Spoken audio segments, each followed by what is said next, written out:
बात नहीं है, बल्दिया ही बीदर में कचरे के तौर पर पड़ा हुआ है जी। This video is sponsored by Shri Vijay Lakshmi Silk Shivnagar Bidar, Cameron Independent College of Science, Cafe Juice Junkie, Jasmine PU College of Science and Arts के Constructions, Hope Clinic। Everyone, welcome to mass media.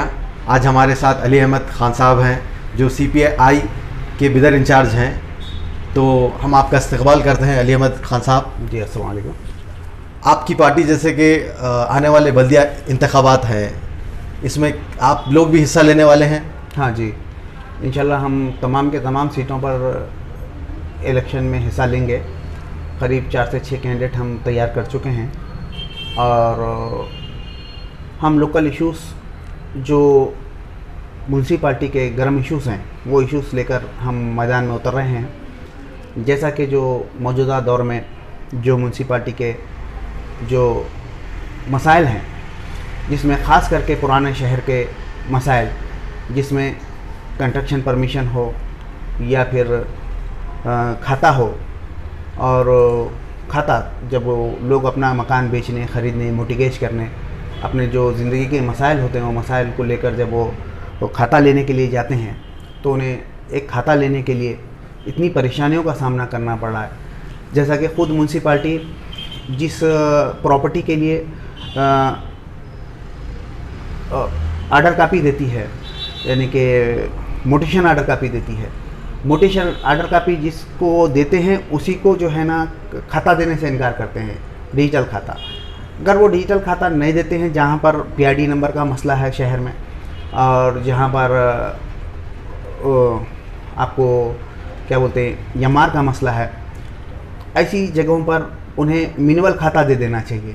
Minimal खाता ना देने से लोगों को दूसरे रास्ते इख्तियार करना पड़ा। दूसरे रास्ते में चोर रास्तों से खाते मिल रहे हैं। वो खाते जो मिल रहे हैं वो ज़्यादा पैसे देकर मिल रहे हैं, म्यूनसिपाल्टी के स्टाफ के माध्यम से ही मिलते हैं, लेकिन कुछ बीच में लोग होते हैं मीडिएटर्स, वो उन्हें ज़्यादा कीमत लेकर वो जो है ना खाते देते हैं।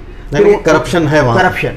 और फिर उसके बाद जब वो खाता मिलता है, फिर उसके ऊपर वो रजिस्ट्री होती है, फिर वो मोटिवेशन के लिए वापस CMC को जाते हैं, तो उनसे कहा जाता है कि ये भाई इलीगल डॉक्यूमेंट्स और वो रजिस्ट्री हुई, तो इसका मोटिवेशन नहीं होता। फिर वहाँ पर मीडिएटर बीच में आता है, फिर वो मीडिएटर जो है ना तोड़ जोड़ सेक्शन कलेक्ट से करवाता है, फिर एक्स्ट्रा पैसों की बात होती है। जब फिर एक्स्ट्रा पैसों की बात होती है, फिर से वो मोटिवेशन हो जाता है। ये हो रहा है, मतलब ये हो रहा है में ये हो रहा है। हाँ, ये पिछले 8 साल गुजर चुके हैं इलेक्शन होकर। इन 8 सालों से पहले सिर्फ 100 रुपये देकर आप खाता ले सकते थे, सिर्फ 100 रुपये जी। ये भी मसला है। अब रजिस्ट्री ऑफिस का मसला, इससे पहले भी हम मसला उठाए थे और डिप्टी कमिश्नर को हम मेमोरेंडम भी दिए। रजिस्ट्री ऑफिस में क्या है कि अब शहर हमारा बढ़ रहा है, तो MLA कॉन्स्टिट्यूंसी के हिसाब से साउथ और नॉर्थ के लिए 2 अलग-अलग सब रजिस्टर ऑफिस हो, हमारी ऐसी मांग है, और टेबल्स बढ़ाए जाए। देखिए, अब एक तो सर्वर डाउन का मसला, आज अगर से हम रजिस्ट्री कराने जाएंगे तो हमारे सामने हमको अप्रैल मई का टोकन मिल रहा है, लेकिन कोई प्रॉपर्टी बेचने के लिए जब जाता है तो कोई कुछ ना कुछ मसला होता है। अब शादी का सीज़न है, लोग शादियों के लिए प्लाट खरीद कर रखते हैं। अब वो जब वो अप्रैल मई तक जाएंगे तो वो लोग अपनी शादियों की तारीखें कैसा ठहराएंगे? लोगों के सामने बहुत सारे मसले हैं। अब जैसे कि आज आप देख रहे होंगे कि अब हमारी जो क़यादत है, बिदर की जो क़यादत है, वो लोग हमारे MLA साहब जो कह रहे हैं कि मैं लोगों के मसाइल में काम करो, तो ये मसाइल उन्हें दिखाई क्यों नहीं देते? तबकि ये मसाइल पैदा करने के लिए मैं उनकी काहली ज़िम्मेदार है, उनकी काहली। और मैं समझता हूँ एक नाकाम MLA के तौर पर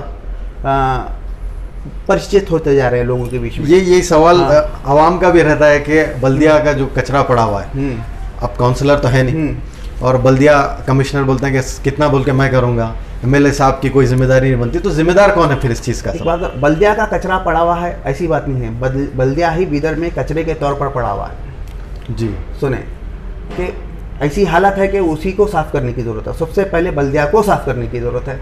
जब बल्दिया पाक को साफ़ होगा, देखिए हम गंदे हाथों से गंदगी साफ़ नहीं कर सकते जी, है ना। पहले हमारे हाथ साफ़ करने होंगे, फिर गंदगी साफ़ होगी। तो इसी तरह से पहले बल्दिया को साफ़ करने की ज़रूरत है। जब तक कि बल्दिया बीदर में करप्ट ऑफिसर बीदर को चुन चुन कर आते हैं, ज़्यादा से ज़्यादा पैसे देकर आते हैं, क्योंकि यहाँ पे करप्शन मामूल है, सबको मामूल मिलता है। यहाँ के अरबाब सियासत को मामूल मिलता है। इसकी वजह से जो है ना यहाँ पर इतना जो ऑफिसर्स आते हैं वो बेडर होकर काम करते हैं और बेडर होकर रिश्वत लेते हैं और लोगों के सामने मसाइल, ऐसे मसाइल हैं, एक एक मसले को बोलने के लिए एक एक दिन गुजर देगा। लोगों की इतनी परेशानियां हैं, लोग भी परेशानियों को झेल कर तंग आ चुके हैं। अगर अपना मसला लेकर जाएं तो कहाँ जाएं? नहीं, इस बात को आवाम से हम जब मुखातिब हुए थे, ये बात तो सामने आई है कि कई सारे प्रॉब्लम होते हैं, उनको पता ही नहीं होता कि जाना किसके पास है, एड्रेस किसको करना है और उसका सल्यूशन किसके पास से मिलेगा। तो कंफ्यूज पब्लिक भी इतनी है, ना उनके पास अभी काउंसलर है, ना बल्दिया सही से काम कर रही है, और जैसे कि आप बता रहे हैं कि एमएलए साहब भी काम सही नहीं कर रहे हैं। तो ये चीज़ पे फिर आवाम क्या करे? साबिक़ काउंसिल की नाकामियाँ, मैं आपको पहले बताया ना, पिछले जो 8 साल में जो बल्दिया की हालत ख़राब हुई है वो साबिक़ काउंसिल की नाकामियाँ। खुद काउंसलर्स को मैं देखा हूँ जो ब्यूरोक्रेट्स के ज़रिए अपना खुद का काम करवाते हैं।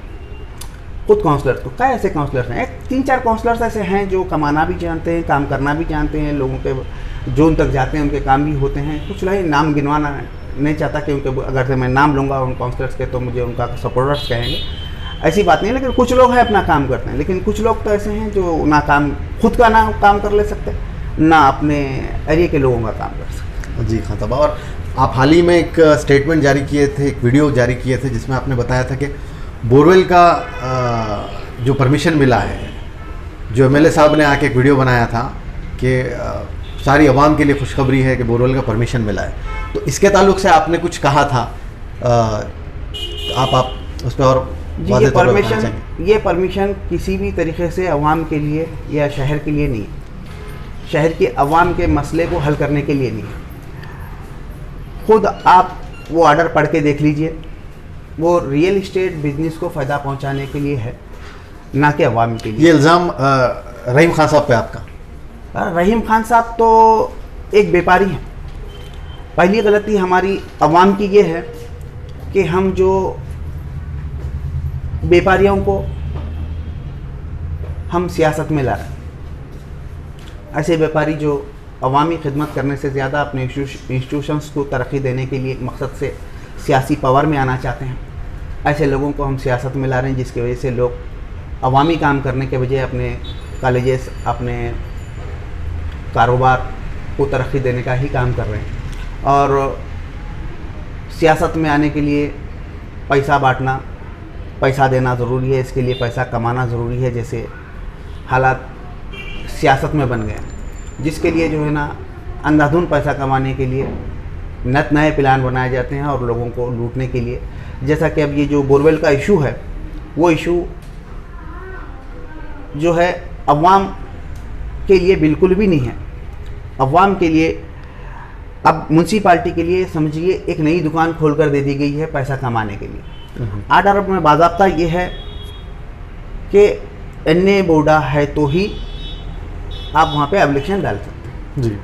अब सवाल पैदा होगा, अगर एनए बोर्डा नहीं है तो क्या? तो क्या के बात उन 5,000 से ज़्यादा अमाउंट देने की बात टेमिंग दी जाएगी आपको।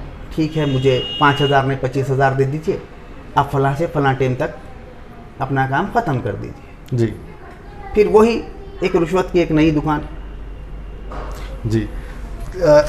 अलीमत साहब, जब रहीम खान साहब की हम बात करते हैं तो दो धड़े हमें देखने में मिलते हैं। एक जो हमेशा मुखालिफ बात करते हैं, एक जो उनके हमेशा सपोर्ट में बात करते हैं। मेरे हिसाब से तो होना ये चाहिए कि उन तक बात पहुंचे और उसका वो सोल्यूशन मिले, ना कि मुखालिफ जाएं, आप ना कि सपोर्ट में जाएं, क्योंकि वक्त के नुमाइंदे हैं वो। अगर उनसे सवाल नहीं पूछा जाएगा तो किससे सवाल पूछा जाएगा? पहला सवाल। कई लोग कहते हैं कि उनसे क्यों सवाल पूछा जा रहा है, कैसे आप सवाल पूछ सकते हैं? वक्त के मुंतखब एमएलए से नहीं पूछा जाएगा तो किससे पूछा जाएगा? पहला सवाल। नहीं, कई लोग उनके समर्थक का सवाल रहता है, अरे भाई उन्हीं सियासत कर रहा है, अरे भाई उन्हीं मैं भी सियासत बताना कर चाह रहा हूँ। ओ मोटा जुमला, अरे भाई तुम किस हक से सवाल पूछ रहे हैं? मैं तो पूछा गया किस हक से सवाल पूछ रहे हैं? तो मैं ये कहता हूँ, अगर हम सियासतदान से अगर सियासत नहीं करेंगे तो क्या मस्जिद के मुल्ला से, क्या चर्च के पादरी से, क्या मंदिर के पंडित से सियासत करेंगे? तुम्हारा और हमारा जो रिश्ता है वो सियासी रिश्ता तो है। हम आपसे नहीं तो किससे सियासत करेंगे? ये हमारा सियासी हक़ है, अवाम का सियासी हक़ है कि हम जब आपको वोट देकर मुंतखब किए हैं, हम आपको वोट दिए हैं या ना दिए हैं, तब भी हम आपको सवाल पूछने का हक रखते हैं, ये हमारा संवैधानिक हक है।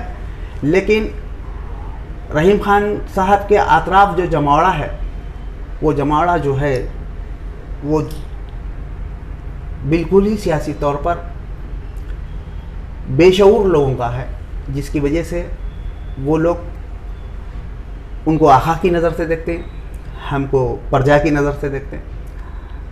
उनको सियासत के जो उसूल हैं, डेमोक्रेसी के जो सिस्टम है, उसके ताल्लुक़ से एक ट्रेनिंग और एक उनको कैडर कैंप की ज़रूरत है।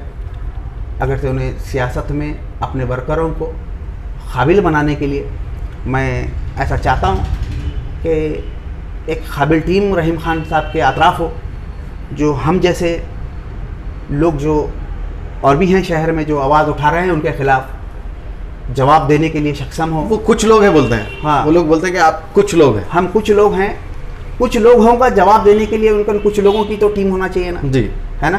तो एक जवाब देने के लिए सक्षम टीम वो तैयार करें, ताकि हम भी उस टीम के सामने लाजवाब हो जाए।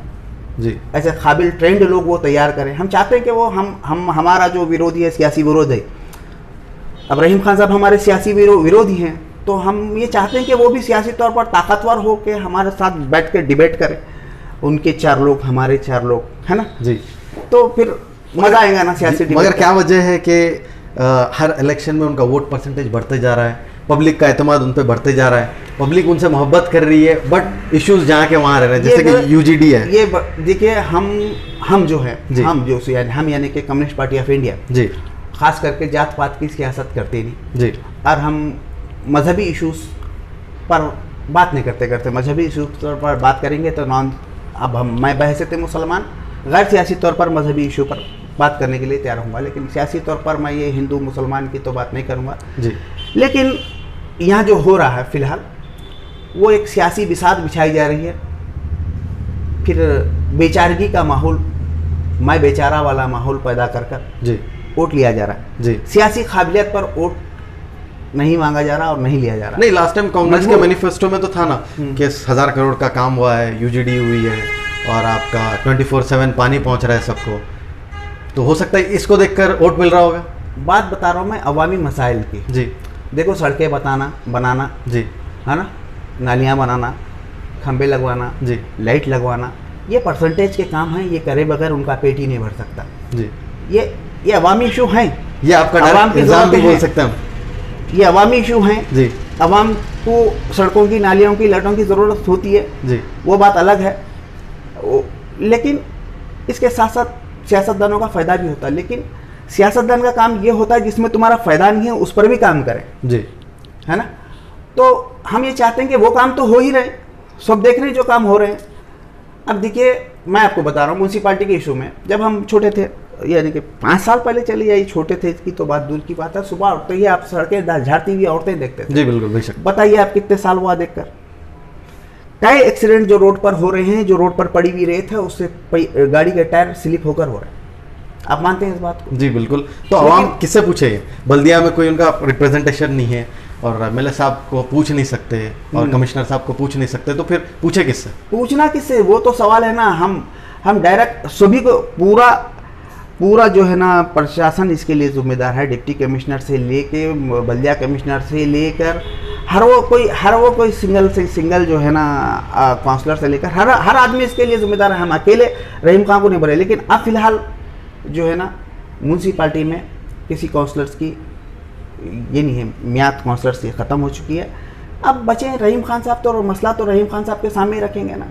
जी, और आप जैसे इलेक्शन लड़ने की बात कर रहे थे सीपीआई के, तो इससे एमआईएम भी आने वाली है, आप भी आने वाले हैं जी, तो क्या इससे रिप्रेजेंटेशन जो कांग्रेस का है कम होगा बल्दिया में, या जेडीएस का कम होगा? बात ये है, हम कहाँ पर, ये क्या होता है, कहाँ पर हम कैसे उम्मीदवार को वोट दे रहे हैं, हम हो या एमआईएम हो, बीजेपी, कांग्रेस, जेडीएस, एमआईएम और कम्युनिस्ट पार्टी ऑफ इंडिया और आम आदमी पार्टी भी मैदान में उतर रही है। तो ये छोटे लेवल पर जो वार्ड लेवल पर जो वोट होते हैं, वो वोटों के तादाद के हिसाब से किस तरीके से किस कैंडिडेट को वोट देने से कौन सा कैंडिडेट कहाँ से निकल सकता है, ये हर पार्टी के पास इसका हिसाब किताब होगा, जी उस हिसाब से जो बिसात बिछेगा। जी।